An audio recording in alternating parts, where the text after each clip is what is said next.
What did you say? You're a little too serious. You want to try to loosen up a little bit? Okay. I'll give it a little cartoon work there. Go ahead and back it up, buddy. We're getting this message. Reddit. Something mostly Reddit. But it was on Twitter too. No, it was all over social media. All over that. All that. What I consider to be. Anyway. And personally, I like the movie, so I'm here with my Roaring Kitty headband. Woohoo! And I'm here in support of the Redditors.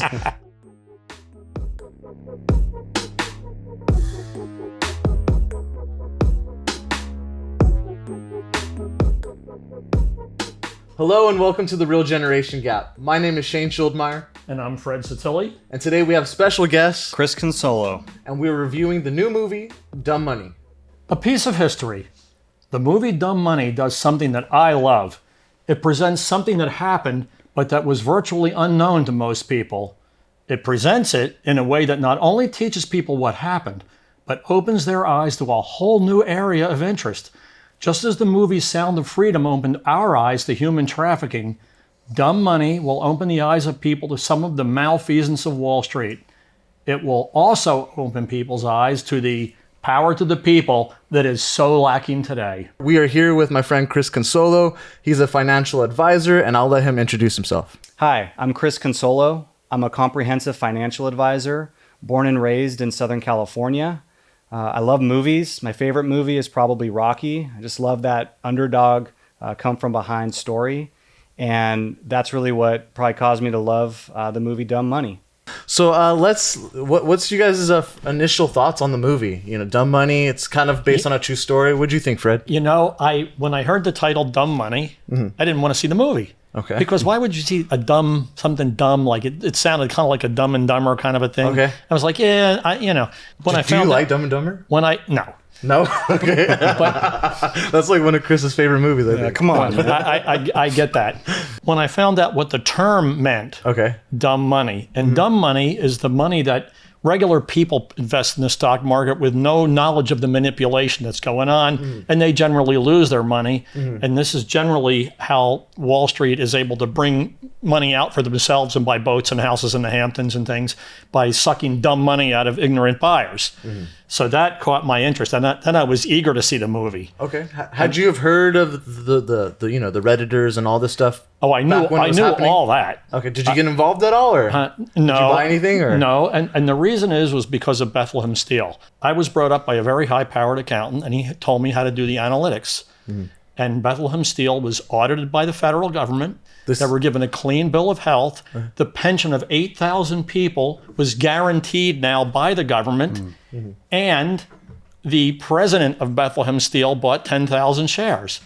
So I said, well, then let me buy 1,000 shares. That money was gone in 2 weeks. They literally committed federal crimes, disassembling Bethlehem Steel, parting it out, and cheating everybody out of everything. And that was when I was the dumb money guy. Okay. And so after that, and then the other thing, of course, was Solyndra, where the government financed a company that didn't know what it was doing and couldn't be successful. And because they financed Solyndra, other good companies went out of business that could have been doing well if they weren't competing against a stacked deck. Yes. So that's when I stopped. That's when I said, all right, if the government's going to destroy the analytics and all those kind of things are going to be ignored, I can't be part of this anymore. Okay. That's when he looked me up, right? That was what. So when you saw this movie, you liked it, didn't like it? Fantastic. You said you didn't want to see it at first. Oh, fantastic. No, well, in my intro, I said it. Yeah. People who see this, their eyes are going to be opened to the malfeasance of Wall Street. Okay. And they're going to start to ask questions and inquire and learn. Yeah. And that's what I'm all about, right? Cool. I want everybody to learn things. Yeah. And they're gonna. This movie is gonna initiate that or stimulate that. Cool. And it should. And he, even in the movie, Roaring Kitty said, the reason that this happened is because everybody's so ignorant about money and so ignorant about Wall Street and so ignorant about banking. And I was real happy that was said, because it was a fantastic teaching movie. Yeah. In addition to that, it was just a great movie. Yeah. It was really fun. It was fun. His brother was over the top. Yeah. So we had Paul Dano as playing the Roaring Kitty. His wife. His wife was spunky. I like sensational. So Chris, what do you think about what Fred had to say? What were your initial thoughts on this movie? And as Fred said, it offers something to learn. Would you agree from an advisor's perspective? Yeah, definitely. I think there's plenty to learn there. It's sort of brought to you in a unique way too that I think keeps your interest. I thought the movie got off to an interesting start with kind of the crazy soundtrack and all that stuff going on. But really, there's a lot to learn from it, and I think it explains an event that happened that a lot of people didn't really know about, and it's explained in a way that you can understand. And I thought it also did a good job of seeing both perspectives too, because I mean, of course, it was more focused on Roaring Kitty and his story and the retail investors, but you also got to see it from the complete other side, which was, of course, the hedge fund managers and also the Robinhood CEOs and everything like that. Yeah. So, awesome. Yeah. Personally, I love Paul Dano, and every time I see him in a movie, I realize how much I love him as an actor, and he just dives into his roles so well. We were talking about, he was the Riddler. I didn't even think about the Beach Boys when we saw that a long time ago. He was Brian Wilson, and I just think he's a great actor, and he took on this role great. Personally, I like the movie, so I'm here with my Roaring Kitty headband. And I'm here in support of the Redditors. During this time, I too was on Reddit, but I was on some other meme pages, and I was looking into all this stuff that was going on. And I did make a little bit of money on GameStop, not crazy like these people were, but I caught it at the tail end, and I made a little bit of money, but I didn't know what I was doing. I was just sure. Sounds good to me. What I got to lose other than a couple $100, and but the movie was great in my opinion, and So if you're Paul Dano, does that make me Seth Rogen or? That's pretty much why I brought you on, for me and Fred to bully you. At least I got some buddies I can call to give me a few billion. Yeah. So tell us a little bit about what you were doing at the time of this movie. Well, what this movie takes place, it's like in the pandemic. The first scene, like everyone's wearing masks, and for me, I was like, oh man, like I forgot how weird it was. Like the subways were kind of empty. Everyone was wearing masks. I was terrified at the time. I'm not gonna lie. So when I saw this movie, it opens up with people in masks. I felt a little bit of that anxiety again. But now I look back at it, I'm like, wow, what a time to be alive. So yeah, what was going on in I know you're not a big hedge fund investor or anything like that, but what was going on in finance for you? Were some of your clients asking about GameStop? Dogecoin was also a big thing at the time. Right. Yeah. So yeah, give us a little bit about that. Yeah, well, you hear people say oh, this is an unprecedented event, or this has never happened before. But really what we just went through the past few years was unprecedented. We haven't had a pandemic in a century. We've never had this kind of government intervention into the markets and the economy with the printing of trillions of dollars. So this really was unique. And because of that, it made for a very interesting couple of years there. But as far as what was happening with GameStop and what was happening with the retail versus the hedge funds and all of that on Reddit, that really doesn't affect what I do on a day-to-day basis. So I'm a comprehensive financial advisor. I help people meet their lifetime goals, whether that's saving for a house, saving for college, saving for their early retirement. That's what I'm focused on. And so I help you build a portfolio based on what you're trying to accomplish. And for us, that really doesn't involve speculating. I think there's really, there's two types of people out there. There's, traders, and then there's investors. And we certainly fall more into that second category. And don't get me wrong, I was watching this. I'll tell you, I've never had so many people who don't know anything about money texting me about stocks and about crypto. And it's about GameStop. Hey Chris, have you bought Dogecoin or Dogecoin or however you say it? Are you in on GameStop and all this stuff? And so I joke with people, but I love plumbers, but if a plumber's giving you stock advice, something strange is going on. That makes sense. So you were actually telling me, when we were talking about this between ourselves, you were saying that this kind of actually the Redditors kind of hurt people like grandmas and stuff like that who had their investments. Could you explain that a little bit? Well, yeah, and it's one of these things where you see a movie like this and there's not really a lot of room for nuance, and however, life is full of it, and so I was just making the point that, it looks like it's the Redditors versus the big bad, hedge fund managers, the big bad Wall Street.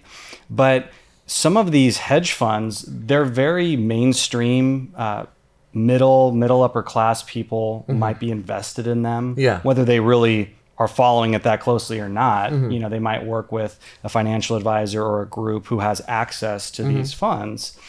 And so if you think about it, well, that could have been somebody's parent or grandparent, right? Or one of these Redditors, unbeknownst to them.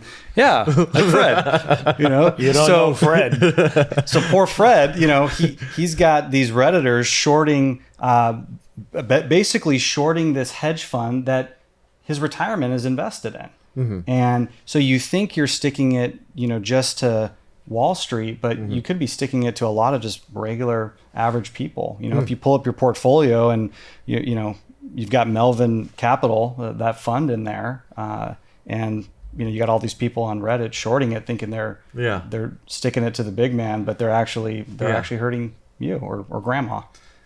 Well, I'm glad you brought up that people have long-term investments. I'm still not that kind of guy, but this is the real generation gap.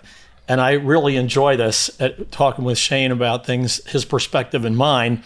And one of the things that came out in this movie was the big strategy was to buy this and hold. Even when it doubled in value, hold, no matter what. It was like Braveheart, hold. People like, but my $300 is worth $2,000 now. Hold. The thing I love the most is I communicate in very traditional, old-fashioned ways.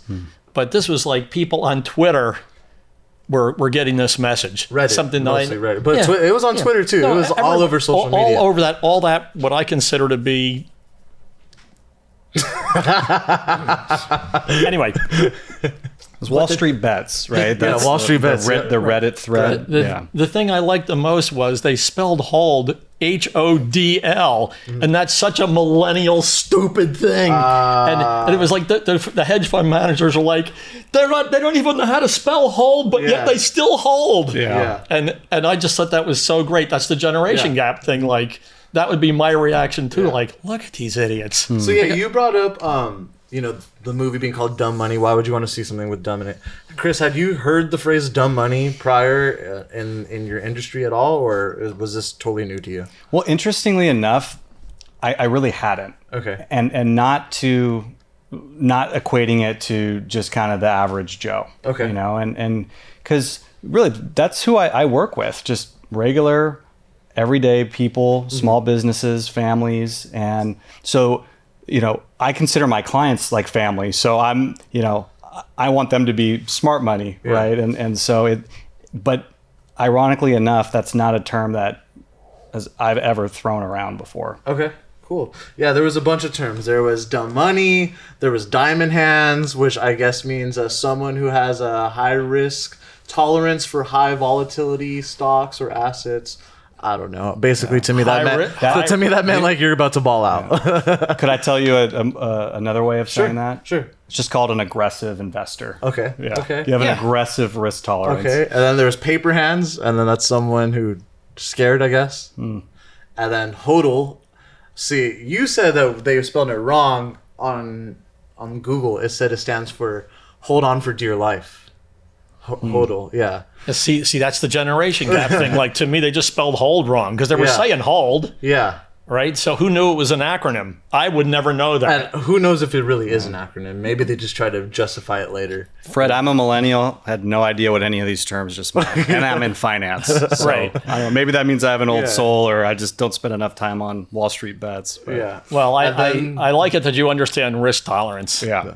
Now, one of the things that came through in the movie that I really, really loved was they're going to bring this guy before Congress, and he's got to testify before Congress. And he can genuinely, honestly say that he never advised anybody to buy this. He said, I went on my dopey podcast, and I said, hey, I'm not telling anybody what to do, but I like this, and I'm like putting the money stock. in. Yeah. I like it. And he put a large amount of money in. Yeah. So he put his money where his mouth was. And so when he got in front of the Congress, all those people with the phones, they do things on their phone for some reason. Yeah. They, hey, look, Rory and Kitty put 34,000 in there. Yeah, You yeah. know, I'll put a couple hundred in. Yeah. And then I'll hold. So, and the fact that he went before the Congress and he was forthright, he just told his story straight up, and they had no way to get him because he hadn't done anything wrong. Yeah. And it was interesting to me when they bring you before Congress, it is to hurt you. That's why they bring it to manipulate. Let's talk about why he was, going in the first place, because all these people were saying he advised, or they were saying he advised them to buy the stock, right? But meanwhile, Robinhood had shut off the option to buy or sell, and they didn't get in trouble for that at all, right? Right, they manipulated. And this might be a spoiler, but this happened in history, so get over it. But yeah. Right on. So yeah, More like me all the time. I'm getting all cranky. Yeah. So these Robinhood investors, or not investors, I'm sorry, the Robinhood CEOs, managers, all the retail buyers are on Robinhood because it's free, and Free. yeah. First of all, explain that. What does that even mean? Well, it's not free. Okay. Because what they're doing, they're making money one way or the other on people depositing money into those accounts, and so they're not charging you a direct commission, but the money, there's a flow of the money where it's coming into there, and then they send it out for it to get traded and all these different things. And so Robinhood had a relationship with Citadel, and so Citadel was basically the one paying Robinhood in lieu of the people who were depositing money. To direct money to there. Correct. Right. Correct. And frankly, I mean, I'm not so sure you shouldn't have to pay some, even if it's a small transaction cost, because you're going to Robinhood or Schwab or E-Trade, and they're providing you a service. They're saying, hey, you come on our platform, we will link you up with a buyer or a seller. We'll make you a market, right? And that's a valuable thing. I mean, when I was growing up, you needed a seat on Wall Street to do that. Yeah. There was none of this online stuff. Yeah. So I mean, it's a legitimate service, to do that. But what they did is, I think they misled a lot of people by saying, hey, it's free, come on in. I was like, oh, it's free. Yeah. Cool. And another thing that I think gets missed here, that the Robinhood app, I think, causes people to make bad financial decisions. Okay. Because naturally it's tilted more towards making these high risk, maybe high reward plays, but you can lose a lot of money, and we've seen that. And so you're better off, build yourself a portfolio, whether you do it yourself or you educate yourself or you find a trusted advisor, but to just with no background knowledge or understanding, in some cases, you're getting people to sign up and to go chase some high flying stock. Yeah. And Robinhood, could hurt the average person just as much as the hedge fund, like they portrayed, or just as much as an ignorant buyer who doesn't have the slightest idea what they're doing and just going on heart. I like the name, or that's me all the way. Ape Squad. Ape Squad. Yeah. I'm a high risk equity guy. High risk equity. I have this very heavy risk tolerance. I'll try it. Yeah. I don't gamble anything I can't afford to lose. So I put it in there, watch it. If it doubles, I'm out. Mm-hmm. Yeah, what I saw the movie with my wife, and I must have tapped her 10 times and said, "Sell half, sell half." It was driving me crazy. Hold the line, don't hold the line. Sell half, take your profit. Now you're on house money, and go diversify that out, or use that to fulfill a purpose, like paying off your student loans, or like helping mom with the mortgage or whatever. Yeah. Mm-hmm. So you're talking and you're making sense of it all. To me, the theme of this movie was, there's so much division in us, right versus left in this country, but this movie was about the division top versus down. Mm-hmm. And I think this was about, all of the people on the bottom saying, screw you guys, you guys want to put GameStop out of business. We love GameStop and we want to go against you. You're at the top. You got all the money. So to me, the theme of this movie, during the pandemic, there was a lot of right versus left, get vaccinated, don't get vaccinated, trust the government, don't trust the government. Like ever since, politics in America, like everyone hates each other. But to me, this movie represented bottom versus top, like doesn't matter if you're red or blue or green or whatever. All we know is that these people have all this money and they control the stock market, and screw them. And that's kind of what I thought the theme of the movie was, the common man rises up. Would you agree with that? You think it's different? And what do you think that had to do with reality of what really happened? Yeah. It's a great question. I think there's a lot of nuance there, but I actually think it in some ways it just shows not so much all of the division, but that social media has really created a lot of this. Yeah, and that is a really big part of this. The whole thing that happened and the movie, social media plays a huge role. Because if you sat down, at a table and had a discussion with somebody who was on opposite sides of this, I'm sure they could, talk this over and come to some kind of, reasonable ground there. But it's so, we're on this side or that side, and there's nothing in the middle, especially online. If you're online on these threads, they're all, anti-Wall Street. They're all, pro retail, pro GameStop, and all of that. But I guess what I saw was that, there is a lot of division, there is a lot of anger, but is it always directed at the right, people? And an example, as I was just doing some research and figuring out like, okay, the big bad billionaire or millionaire, right? Is it really the common man versus them, or does the government have a lot of fault here? And one of the things that I noticed was that 80% of millionaires are first generation, meaning they created their wealth. And even for billionaires, it's 60%.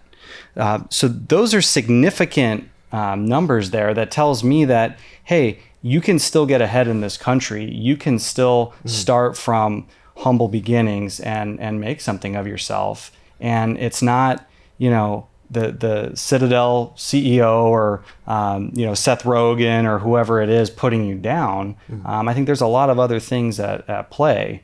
That said, I think seeing what Robinhood did that made me sick. In the movie. That was a crime. Seeing that was a crime. And it was hard to know, like, are they just so ignorant that they don't even know what they're doing? Or is it truly just nefarious? They had a panic knee jerk. Yeah. They could see they were losing billions. They were losing $1 billion a day. And we have to slam the door on this. And the only way you could slam the door was by doing something that was either unethical or illegal. And they went ahead and did that. And then they wanted to deny doing that, which is another crime. Yeah. So from the closet in the party, right? What did you think the theme of the movie was, Fred? And what do you think the theme of the movie matched with the reality of what really happened? Yes, I do. Okay. Yes, I do. And the thing that I don't want lost here is this. In my little introduction, I said that there was power. This showed that there was power to the people. A large mass of the population could interfere in one of these incredible machines that the people in those machines think no one can get in. Have you ever been on Reddit? But is he saying because I have no hair? No, not this. I meant your pose. Not that. That's the problem. Well, you can get that's shamed the problem. To help you do that. Yeah, I don't know how to do it I need either. Dopey kids to do it. Yeah. because headbands. because they don't know how to do it. They need to get the good advice. This is the good advice. So now make that happen, boy. I just think that actually causes you to have to give up something, though. And I feel like in our society, we've gotten, soft and complacent. And I mean, I look at how the country was founded and how a revolution started over some measly taxes, some of which were repealed. Now there's so much going on, and we all get on the computer. Wait a minute. What would you be giving up? What are we giving up by making the $3? Your time, effort. How am I supposed to Your get to work brain if I don't power? have These are gas? kids on phones. They do it in 2 seconds. Yeah. They send, copy, paste, send, but bang, your whole mailing You're list. saying, would we still be buying gas at the time? Hold on a second. This drives me nuts.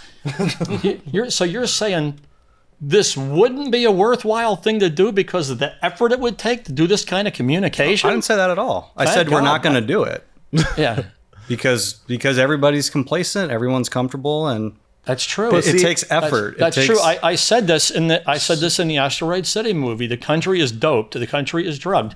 We're not asleep. We don't need to wake up from sleep. We need to come out of our drug-induced coma. We're so distracted by all kinds of things. by where is it? The phone. Yeah. Diamond hands. Yeah, But right. What was your guys' favorite part of the movie? when his wife, after he testified to Congress, Yeah. his wife looked at him and said, "You are totally gangster." Yeah, that was cool. And that was I like so. that. That was The wife was really cool. yeah. Chris? Has someone ever asked you that? Said that to you before? Said what to me before? You were such a gangster. He's making a Compton joke, right? He's making a he Compton knows I'm joke. 90220. Yeah. Yeah. All right. Let's bring it back down. Bring it back down. So, any scene with Pete Davidson was gold. I Yeah. thought He was real funny. So he walks out thinking he's going to steal his brother's car, and instead he's got a brand new red Porsche parked out front. And I just thought that was a really nice kind of conclusion, especially and also with the end, but of their relationship, which starts out as you can't really tell, like, are they cool? Do they like hate each other? What's going on? And then you figure out what's going on with their sister passing away and seeing their relationship come together over time, I thought was really awesome. And one of the funniest parts of the movie was when they're driving in the car with their parents and we find out who Balls is. Balls is someone who's been trolling Roaring Kitty the whole time. He's been having his like vlog thing. Someone's always trolling him, and their sign-on name is Balls, and they're like calling him names or whatever. And continue, yeah. Oh, just the biggest troller of everybody when he starts when Roaring Kitty starts out on his Reddit thread, and he finds out in the car when they're driving with their family and come to find out that it's his brother the whole time. Yeah, he looks over at him sitting next to him in the seat. He's like, "Wait a minute, hilarious. you're Balls?" Yeah, that's you. Cool. Fred knows I'm typically someone who's keeping my ear out for the soundtrack. That's something I pay attention to. What did you guys think about the soundtrack in this movie? It starts off with that WAP song. I'm not a big fan of that song. I'm sure Fred's not a fan of that song. What did you guys think? I loved it. Did you? No. Okay. Oh, I was really happy that he said that because I didn't even notice the soundtrack, and that's the first thing I focus on. Yeah. Right. I'm listening to that, and I want to know who the composers are and stuff like that, and some of these Composers, rappers. This once again is the real generation gap thing. I don't hear that. Yeah. When we did Tropic Thunder, the first 4 pieces of music, I did not hear them. He identified them. Yeah. Well, they played this, they played this, they played what? Those are songs? Yeah. Yeah. It just sounded like, some weird commercial audio product, background thing, but that's interesting. Yeah.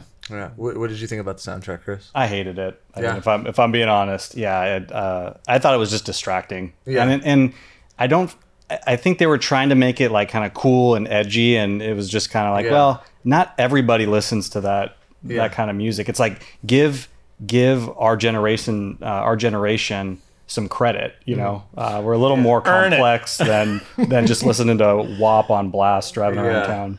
Yeah, I wasn't the biggest fan of the soundtrack either.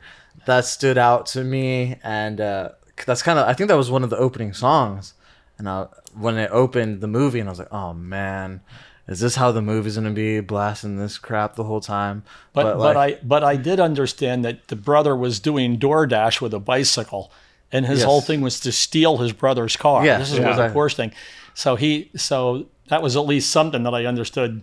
Yeah, that's what he was doing. And he was like, I need your car. I need your car. You keep your hands off my car. And he would get it any way he could. Otherwise, he was on a bicycle. Yeah. Did you understand with like a bunch of them were doing with the TikTok trends and the dancing and stuff? No, did you get that at all? Nothing like that. You had no idea what the heck they were doing? No, I do like the shuffle girls. I do understand that kind of dancing and that whole phenomenon. Okay. Right, but short of that, no. Cool. Yeah. So we're running out of time, but I had some quick questions for you, Chris. Yeah. If you could, in the most ape terms possible, explain what a short is, or a short squeeze, which is essentially what the whole movie's about, right? Sure. Yeah. So a short, in its simplest terms, is betting against a company's stock. Okay. So you want to see a company's stock drop. Mm-hmm. So who took a short position in the film? Seth Rogen and that hedge fund, right? They saw GameStop and they said, "Ooh, this company is not doing well." And it's kind of reasonable. Like, everything's going digital. No one goes and buys physical copies anymore, right? That makes sense. No, it does. I personally don't like shorts. Yeah. I think just from my standpoint, betting against a company, betting on a company to fail, just doesn't really sit well with me. Yeah. I'd rather see companies succeed. You know, that's when the market goes up, it's because companies are doing well, they're profitable, you know, their stock goes up. Now, a short squeeze is where you identify that there's a heavy short position in GameStop. Yeah. Okay. Roaring Kitty, ultimate example. What he orchestrated was a short squeeze. And the idea is, if you start buying up the stock that's being bet against, well, the volume is going to rise, which will increase the stock price as well. Because if nobody was really buying that and everybody was shorting it, and all of a sudden there's a huge flow of money, the price is going to go up. And the more that price goes up, the more you're squeezing the short or Seth Rogen. So you can literally see the guy getting squeezed, throughout the film. And that's because of all that pressure. And the crazy thing is that the more that stock rises, the more money has to go into the position by Seth Rogen. So he's got to put more money in. That's why he had to grovel and call up those two billionaires because of the squeeze that was occurring. And the millionaire and billionaire is its own little class divide, huh? Right. You could kind of see that in the movie where the billionaire was kind of just like, oh, he's calling me for money, huh? That was also one of my favorite scenes in the film. That really stuck out to me because you saw that it's not, there's a difference between, Seth Rogen and Vincent D'Onofrio, right? D'Onofrio. Yeah. There's a difference between the millionaire and the billionaire. And he was actually entertained that Seth Rogen was squirming. He was getting a kick out of that. He was having a little extra dessert at the table and everything. Yeah. He's like, oh, sorry, this is happening to you. He says, he's like, oh, poor guy. He kind of like mumbled it like, oh, poor guy before I think he picked up the call. And it's like, wow, they're just playing on house money, right? So they're like, sure, we'll throw another, $2 billion. Oh, Steve Cohen's going to match. Great. Yeah, let's do it. And so you see the disparity between the billionaire, the millionaire, and then the retail investor. And, I'm not saying I felt bad for Seth Rogen in that scene, but it was just very striking to me. All right, Fred. So what are you giving this movie? Dumb Money. What do you got? Really love Dumb Money. No soundtrack. I give it an 8. An 8. Okay, cool. Chris, what did you think about Dumb Money? If you had to give it a 1 through 10 rating, what would you give it? I really liked the film. There were some things about it that I didn't love, like kind of the first half of the movie. The soundtrack was distracting. But I will say the middle and the last half really brought it together, and I was really getting into it, and it kind of flew by. And by the end of it, I had to admit that I really enjoyed it. And so I'd give it a 7.8. I like the 0.8. Yeah, I know. I'd love to know the rationale behind that. Yeah, I liked the movie. Like you guys said, the beginning was a little weird, but I was really excited for it. And that might have had some play in my opinion on it. But I think I'm going to give it a 7.4 For some reason in my head, I'm comparing it to The Big Short, which is just like a way better movie. It's also about the stock market in a sense. So yeah, 7.4. I thought it was pretty good. Not Paul Dano's best movie.